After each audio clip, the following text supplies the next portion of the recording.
Kris, welcome to the Easy Conversations podcast. Thank you for joining me today. And really looking forward to our conversation. We've been able to chat offline as well. And cold exposure is something that I've been doing for a while, and it's been huge. I think a lot of people probably around me get annoyed because of how much I talk about it. And just, yeah, I think it's a solution to many things. And I'm sure we will get into that.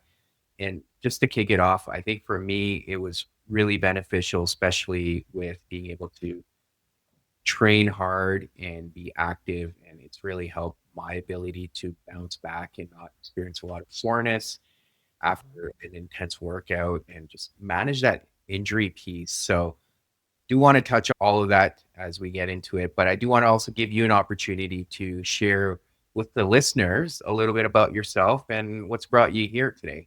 Sure. Thanks for having me. I'm excited for this conversation too. It's going to be great.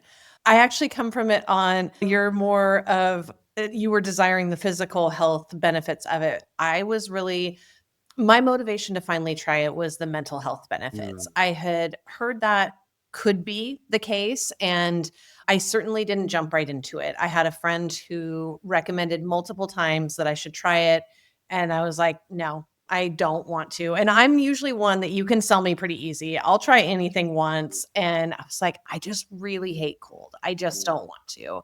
But at that point in my life, I have two young girls, and my older one was really having a difficult time with her mental wellness. mm. And as I really was beside her and trying everything that I could to help her feel better, I also recognized my own struggles and moments of being disconnected from that. And so I think I was really just in a place of what do I have to lose? That I finally said, fine, I'll give it a try. And I brought a horse trough into my backyard. I didn't tell anyone I bought it because I was like, if I hate it and I do it once, no one has to know about it. Yeah. And from that place, I tried it one time and it was everything that I'd been looking for. My mind finally felt cleared out and focused. And I just felt like an up-leveled version of myself to the point that I was like, this was it. Like, I need to help other people understand the benefits it can bring so that they too can live a life that feels more authentic.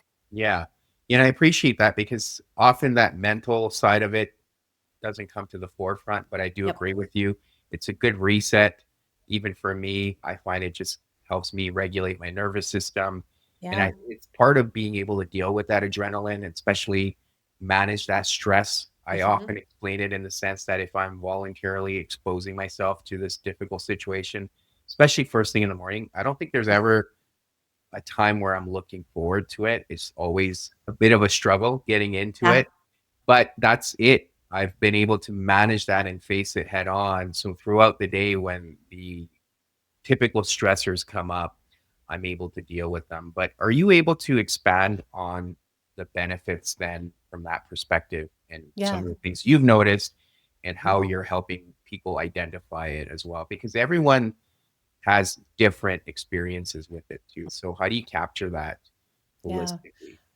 I think you captured it really well. And just to pull that apart a little bit more, you're exactly right. That momentary stressor on your system and the way that your body learns to recover from it is it's not left in that water. It's not left in that moment. And it really does shape and define how you handle stress in all different areas of your life going forward throughout your day. So I think that's the main thing that I love people to just understand a little bit more. Much like you, I actually don't know anyone that's I really look forward to getting in ice cold water first thing in the morning. Like, no one in their right mind thinks that sounds appealing. It just doesn't. But we can either like butt up against that resistance of, I hate that, I don't want that.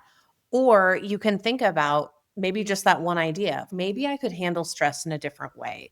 Maybe my work would feel different if I knew how to manage it in a different way. My family life would. Like, there's not an area that it doesn't really touch. And that's like a much different way to think about that momentary discomfort than just the cold. Yeah. Yeah, I agree. And I think for me, it was actually the opposite because I would go to these spas and see people sit in the cold water for so long and I couldn't even manage it for more than 30 seconds. Sure. I'm like, I need to figure this out because why can't I Mm, figure this out? So there's a bit of that for me, at least, just to prove to myself that I can do it. And that's yeah. what I haven't really looked back. Now, one of the things we talked about was this whole notion of everyone tells you different things, right? Some people say you want to cycle through, so expose yourself to cold and hot. Some people say you want to end on hot, end on cold. At the end of the day, I think there's really no wrong answer as long as you get that exposure. But then people get so rigid in how they Mhm. approach it. So I did want to explore that with you as well.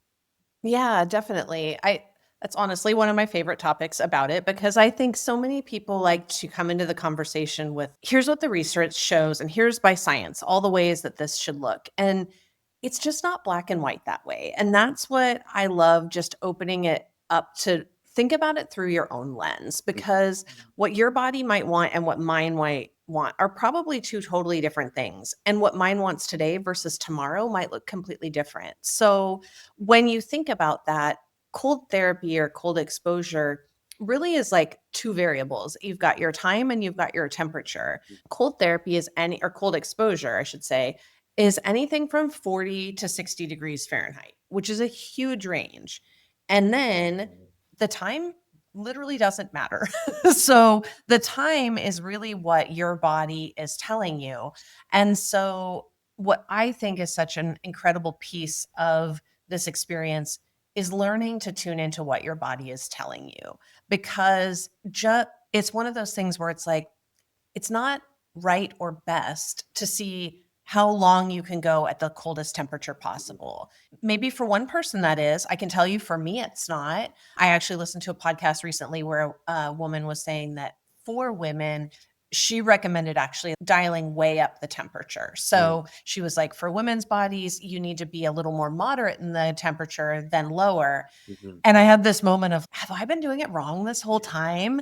Right. And then I sat with it, I tried it, and I was like, "No, for my body, that's not." Like, she recommended 55, and I usually do around 45. And so I really think that this, like, secret underlying sauce of the whole practice is that ability to tune into what your body needs and wants, because, again, it goes out through your whole entire day into your life, and you learn to actually have that touch base with yourself that's sometimes not that instinctual or very hard to connect with, but that's almost a place where you can get really clear on it and be able to bring it into other areas. Yeah. Yeah. But sometimes, like, there was a gym I used to go to, and people would sit in there for 20, 30 minutes, and it was almost like it was becoming a bit performative. But Mhm, I wonder because I would, the research says, at least consistently across the board, like anywhere between 7 to 10 minutes at most mhm. is ideal. Yeah, Or, yeah, you can even dial it back to 5 minutes. I think yeah. that's sufficient too. But is there a thing as too much? Because I would Mhm. assume if there's too much, then it doesn't really have the same benefit. It's like that curves you see where the longer time you go, the benefits start to completely fall off. So I would assume Exactly. that's the case, right? It is because the reason that the practice is so impactful is that you're dipping your toe into fight or flight and then quickly coming out of it. Mm, So within a matter of seconds or minutes, you're pulling yourself back out and your body is coming back and making its way back to balance. But if you're in it for that long, it's no different than any other stress that you're leaving your body in for a really long time. It just makes it harder to recover. mm, So, I think that's a really important lens to think through is more is not better, mm, and to really think about, is my body responding well to this in the moment? And also, how am I recovering afterwards? Like, for instance, sometimes if I have gone in too long or the temperature was too cold, it can impact my sleep later. Like, I'm just not able to recover the way that I normally would mhm. because my body's been extra stressed. Yeah. Yeah. And coming back to like how to end, like I'll share personal examples, but like Mhm. I tend to end on cold because I Uh-huh. feel it. I think I read somewhere, but you want your body to get back to its normal temperature over time. And it's actually good Yeah. from that sense, even for your immune system. So I Yeah. tend to end on cold. But again, I don't think there's one way of going about it, but if you had to pick, what would be the best way to approach it? If I had to pick, I would choose hot first and then cold. And you could even go back and forth, Yes. right? So you could do that a couple times if you wanted to. That would be the optimum. And then I also hear other people that have practices that I met with a gal the other day, and she said, my very favorite thing to do is go in my cold plunge before bed. I go in there, then I go warm up in the bath and I sleep like a baby. Mm, And it's one of those things where I'm like, okay, I think for the majority of people, if you're not sure where to start, I would start it hot first and then cold. But if you learn that something works really well for you, great. There's mm. nothing wrong with that either. Yeah, yeah. And then we've talked about the mental benefits, but coming back to the physical side, it helps with inflammation, it helps with recovery. So what's going on if you can shed some light on that from the physical standpoint too, for because a lot of you could argue that people athletes have been doing it for a while. And Yep. I do also want to touch on this whole cold exposure thing becoming a bit of a trend now. And Mhm. when off obviously is big on it and he has been for many years. But it's been around for a while, nothing new. Yep. But I think the mental aspect of it is relatively new, I would say. But Yeah. the physical side, what's going on there and what are the benefits from that perspective? Yeah, you touched on the big one, which is inflammation. So, if that's something that you struggle with, and most of us do to some capacity, right? It just helps flush that out. No different than if you bumped your arm, you would put an ice bag on it. It's the same concept. It's just bringing down that inflammation and in a really fast way. Yeah, it's a really powerful practice for that. I honestly don't know from a science perspective if this is true, but I know that since I started cold plunging, I wear an Aura ring so I can track my data and everything. My heart health is, I'm like 14 years younger than my actual age by heart health. And I have to attribute it in large part to that because that's the big variable that's changed Mhm. over that time. So I think I feel like even though it's an ancient practice, it's also like modern day technology and science and research is like just catching up to it Yes, too. And I think I hope in the next 5 or so years that will really change and we're able to see a more comprehensive picture of today, what is that really doing for your body and its your nervous system, for your overall organ functioning, all of those things. absolutely. Yeah, yeah, Mhm. because it does help with, is it brown fat? Like it helps with the brown Mm. fat. So that's the other piece, right? Yeah. Yeah, brown fat is basically like an energy center for you. So it's just burning away for you and putting off energy. And I actually had a conversation with a doctor who said our largest amount of brown fat's actually on our backs. So like between the shoulder blades, all back there. And when you think about it, when you submerge up to your collarbone, you're really exposing that in a great way. So it is a metabolism boost for sure. You're kickstarting yourself for that to burn more energy and all of those good things. And you touched on it a little bit ago, but a lot of people will wonder also like time of day. Is there a better time of day or is there an ideal? And I second you in the morning idea for a couple reasons. Because if you're going to have that energy boost, I would certainly like it to sustain through the day versus boost me up before I go to sleep. Right. But it really does help reinforce your circadian rhythm and just have your body be in balance with the environment that you're in. So that's just something to think about too. If you're able to, the ideal would be you could go cold plunge, then you could go get your workout in, you raise your body temp normally, and away you go. Yeah. Yeah. And it's a good segue when you bring up the workout piece because it does help with strength training. Now, Mhm. there's some research, and I know Andrew Huberman talks about it quite a bit too, is around not typically doing strength training after cold exposure, at least for 4 to 6 hours, because then the benefits of the strength building actually wear off. Mm, So giving yourself a bit of time, but there is ample research that does suggest it does help with yeah. strength building. Again, just wanted to test that with you and see if that's something you've come across as well. Yeah, no, I agree with that. I can tell you, I don't usually wait that long in between. I guess sometimes I was trying to imagine my day, and sometimes it is that long of a break, and then sometimes it's an Right. hour or two, something like that. But one time I did just for fun, like test. okay, could I actually notice a difference if I go cold plunge and then I come out and I decide to try push-ups for whatever reason because I don't love push-ups. So I was Yeah. like, huh, I wonder if this would feel different. It felt entirely different. It was like such a fun experiment because I was able to do them with so much more ease than I ever normally can. And it's just a fun experiment. There's nothing like harmful to doing it. If it's really, you have a regimented practice, both movement wise and cold plunge, worth considering that timing for yourself, but a fun experiment nonetheless. Yeah, for sure. And speaking of conflicting information, one of the other things we talked about was whether or not cold plunging is good for women.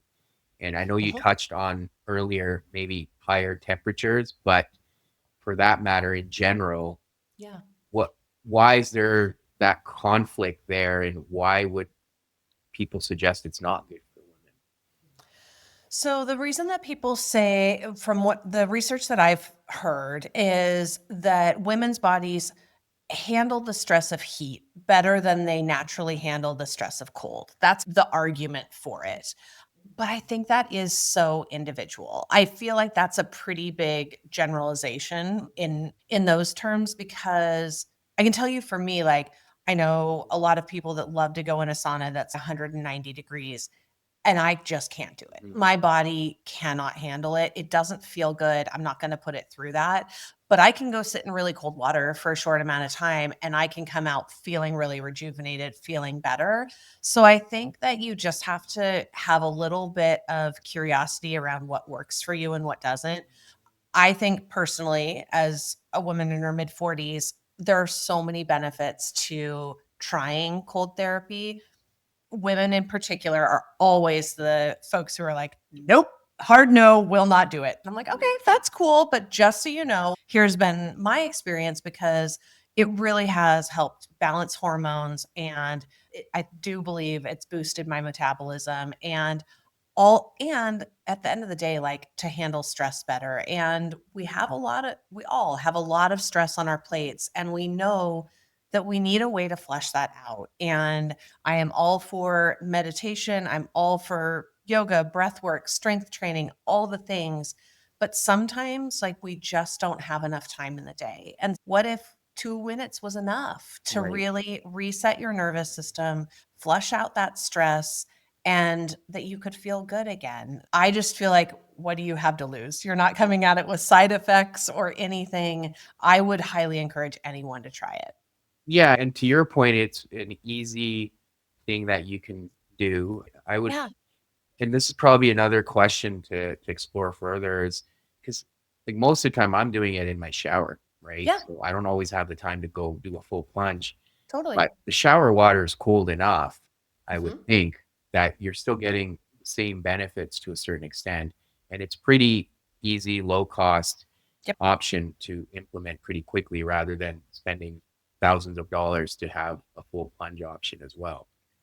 I always will say it's a great place to start. There is nothing wrong with it. And the only hard or challenging part with it really is that by time of year, your temperature water might change a little Yeah. bit, right? That's the only challenge that's out of your hands.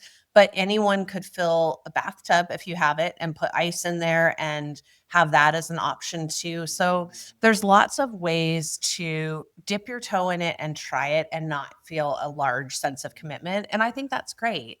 I will also say I tried to get myself to cold plunge multiple times by going in the cold shower, and for me, I feel like it's harder than it is to actually submerge in there. I think it's just because in my mind and body, like, the shower feels like such a warm ritual that then conversing that is very unpleasant to me, but I'm all for it if it gets you in cold water, do it, like that but I say that because if you go into it and you're like, "Nope, not for me," there's other ways to try it too, Yeah, yeah, I could see, I definitely agree. The shower is a lot harder for sure, and it hits you a lot right? harder too. Yeah, for Yeah, you're sure. all warm and cozy, and then you just get blasted on half your body. Yeah, yeah, yeah. It's a good way of getting over it, though. Which It brings me to is. the next one is, as we talked about and touched on a few times, that no one really enjoys it. You enjoy it after the fact, or and once Yeah. you expose yourself to it, but getting into it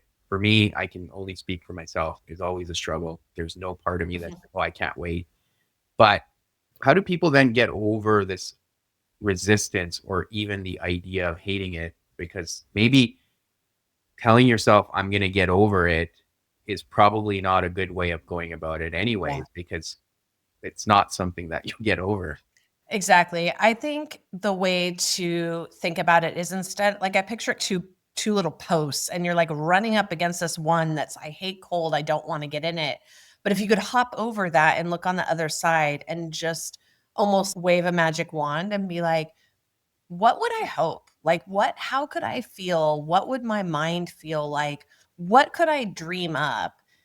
I really think that's powerful. Like you can really call that in this space. It is somewhat of a spiritual experience. It has a meditative element to it. And I think that there is this level of your energy clearing out and opening yourself up to other things. I like to think about instead of the resistance, imagining what's on the other side and being clear in what you really desire there and being open to, you know what, it could be as simple as cold water taking me towards that place. Yeah, for sure. Yeah, and I think it's all about perspective too, right? Mhm. Anytime you make that sacrifice in the moment, whether it's going to bed on time, eating Yeah. well, doing this, the idea here is your future self is going to thank you. So there's that piece for sure.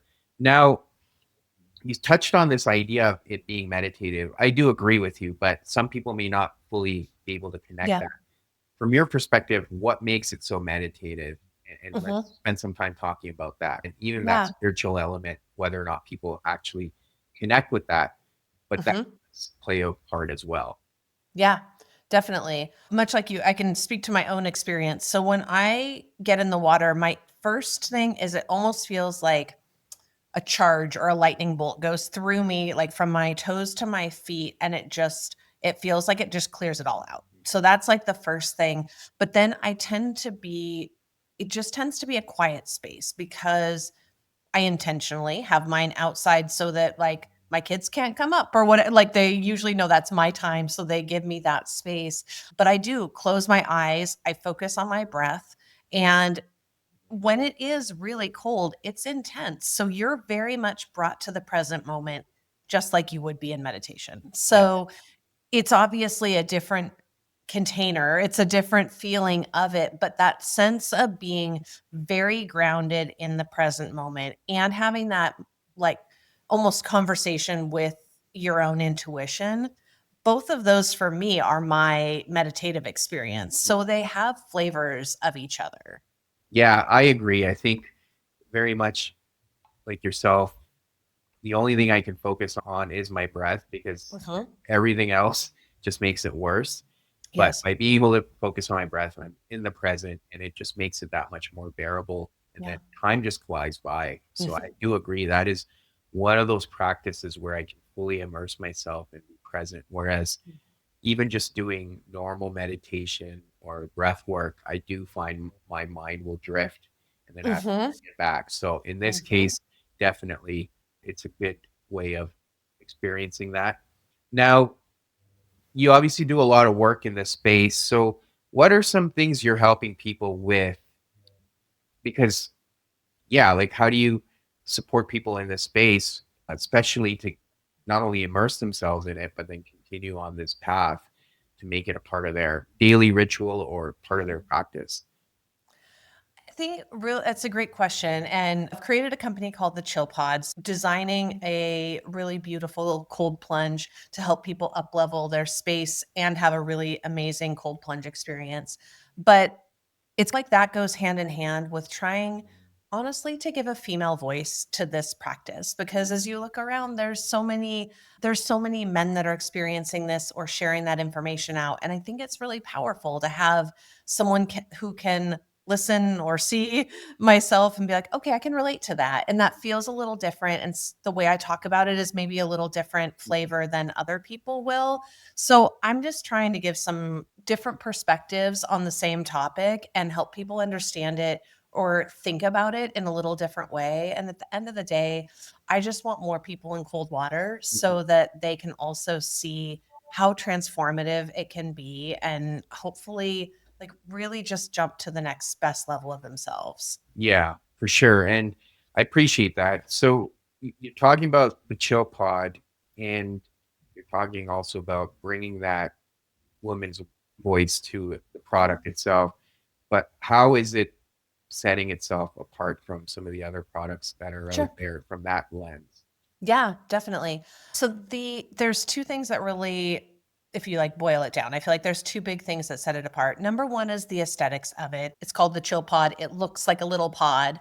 And so for that perspective, it takes a lot less room than many of them do. So many take a ton of valuable space, whether that's in your business or your home. So I really tried to be conscious of like, how can we make this compact and really fit into wherever your life is needing this? But then when I really dreamt up the whole company from my trough. So as I sat in there, I imagined what could this be? If I could dream it up, what would I want this to feel was the Mhm. biggest thing. And to me, I just wanted to go back to the human element of cold plunging. So I Mhm. wanted to come back to like your five senses and how do you engage that so that when you're in the present moment in there, you're really feeling safe and supported and being able to really take in everything the practice has to offer. So I designed a lot of the whole product around that idea of really taking into account how your body is held, how it's comfortable and safe in an uncomfortable environment. So those were some big things that kind of set it apart from other ones that are out there. Okay. And how would I'm just out of personal curiosity because I've found it really tough to find the ideal product from an installation perspective Sure. because it can be very tough. You can have the product, but then how do you like make it so it's convenient and feasible in your own home? Sure. So how would it work from that perspective? Yeah, it's really simple. It's plug and play. So it has a chiller that hooks up to the back of it, and then it just uses a standard outlet. It's really simple that way. And it actually fits through any standard doorway. Again, like many are very big and bulky. So it's hard to maybe get it to a room you want it or your backyard or wherever it may be. That was something that we took into account, as well as keeping it lightweight so Yeah. that if you decide, okay, I love it outside in the summer, but I don't in the winter or something like that, you can actually move it. Okay. So that's good. That's good. So ease makes it a lot easier for people then to even use the product, right? Oh. Yeah, the hope is just to make it really flexible and simple because at the end of the day, it's cold water. You just want it to be ready for you. You want it to be clean. You want it to be the temperature you want so that at any point you can hop in there and know that you can have your practice. Mhm. Yeah, for sure. And I know we touched on like this thing's been around for a while, but obviously it's become a lot more trendier now. What are your thoughts around that? Because it's just one of those things now, everyone's doing it. And sometimes people don't have all the information as we've touched on because there's so Mhm. much complexity to it. Often the information we get or hear is conflicting. So, yeah, let's talk about the trend. And then I also want to talk about how people can educate themselves to make sure they're getting the most value out of it too, right? Yeah, definitely. I mean, from what I think is really exciting about the practice or this modality in general is one, I think we all realize how much we need recovery. We need recovery as much as we need the strength piece of our life. And so I'm seeing that in the more and more conversations that I have with corporations and bigger businesses that are like, we nailed the ability to give people the chance to move their body, but we've got to put equal emphasis on the recovery space. Hmm. And that makes me really excited. That feels like a shift that we all have been craving whether we actually realize it or not. So, what I think is really amazing about it and holds so much possibility is, like I said, at the end of the day, it's cold water. You could definitely go jump in the ocean and be able to, if you have access to that, great. Like that's cold and it's doing the same thing. But I think we can blend modern day technology with the basics of cold water to be able to like next level that experience. I'm starting to hear things around adding extra hydrogen to your water and things like that that are like, ooh, that's interesting for how we might be able to take what is an ancient practice, apply modern knowledge, and come out with something really interesting. So that's the stuff that gets me excited. And I look forward to incorporating what we're learning and adding that into the offerings as well. Because I think that's where we're going. Mhm. For sure. And we're talking about all these different modalities. There's so much out there now, right? Again, yoga's been around for a while, but then there's infrared light therapy, Mhm. there's saunas, there are steams, all of that. So, like steam rooms. So, then how do you find the perfect fit? Because it can be overwhelming for people. And again, going back to our point earlier, there's nothing, like, there's no right or wrong answer. It's Mhm. finding a healthy balance for you, what works for you, what's within your budget, all of Yep. that. But to me, again, going back to cold water exposure is probably the easiest and cheapest. But how do you Yeah. take all of that information and just, I know it. That is the $1,000,000 question, right? It's so hard because if you're somebody who's curious about these things, which I would imagine your listeners are naturally curious about this, it can feel like a lot. It can feel like you're pulled in a million directions, like you have to figure out one thing that you love and to go forward with, or you need to try it all. And so I think it's just giving yourself some space and grace to say, okay, I am actually legitimately consider or like curious about this practice. I'm going to try this and try it a few times. Give yourself that experience. And also, as best you can, try and go in with an open mind, with just maybe I'm going to love this, maybe I'm going to hate it, but I'm not coming in saying like this is going to be the thing. I think that's actually why I ended up loving this practice so much because it was probably one of the first things that I was like, I don't know. I almost skewed more I might hate it yeah, than most things I go in and I'm like, "Oh, I'm probably gonna love this." So, that was different that way, but I would say, just like anything else, put it through your own lens of, like, how can you start small? How can you try it in, like, baby steps and just see if you like it, and it's not about perfection of anything, like whether it's doing infrared or whatever it is, it's not about doing it every single day or having every single tool around you in your home or anything like that. I think you're able to probably, if you keep your mind open, you're able to find the practices you like and then stick with those and you can morph it over time. yeah. And this probably goes along with what I wanted to discuss lastly was this whole idea of conflicting information and what is the right way, what's the best Yeah. practice. But as I think, as we've touched on, it's really knowing what works best for you and Yeah. being open to it, experimenting, see what works, what doesn't work. Mhm. There might be some practices that might be better for your body type, as you've touched on, rather than what's being preached. So I think you have to have that level of curiosity and openness Mhm. to try things out and see what fits.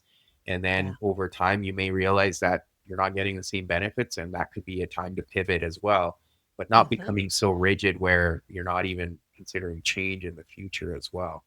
Yeah, I completely agree. I think you really are your own best teacher in any of these practices. And Mm. so just putting it through that lens, like how do you feel during it? How do you feel after, the day after? And if you're actually curious enough to ask those questions, you will learn it over time and you'll figure out what you really love and what resonates with you. And then I also think as you do that more too, it also helps you refine out what you might not need. Like maybe at one point you loved running and you're like, actually now running is like not the thing. And I like yoga better or whatever it is. It's like there's seasons in your life too where certain things will land for then and it can morph and change. And that's a good thing too. Yes, absolutely. I agree. Well, Chris, this has been great. I really appreciate you sharing your own personal experiences, and I enjoyed this conversation in terms of exploring all the ways we can educate ourselves and try this practice because, like I said, I'm all for it. But for listeners that want to learn more about your work and your new product, what are some ways they can find all of that? Yeah, absolutely. So if you're curious about the ChillPod, you can check it out at thechillpod.co. And if you sign up there, we're actually going to pre-launch only to the folks who've signed up. So just throw in your email and you'll learn all about it. And then you can also follow along on Instagram. either at the chillpod.co, or if you're curious about my story and a little more like founder, real life, what does all that look like? You can follow me at Kris Rice Wellness. Perfect. Well, we will put all of that in the show notes, but thank you again, Kris. Appreciate your time. Thank you. I love the conversation.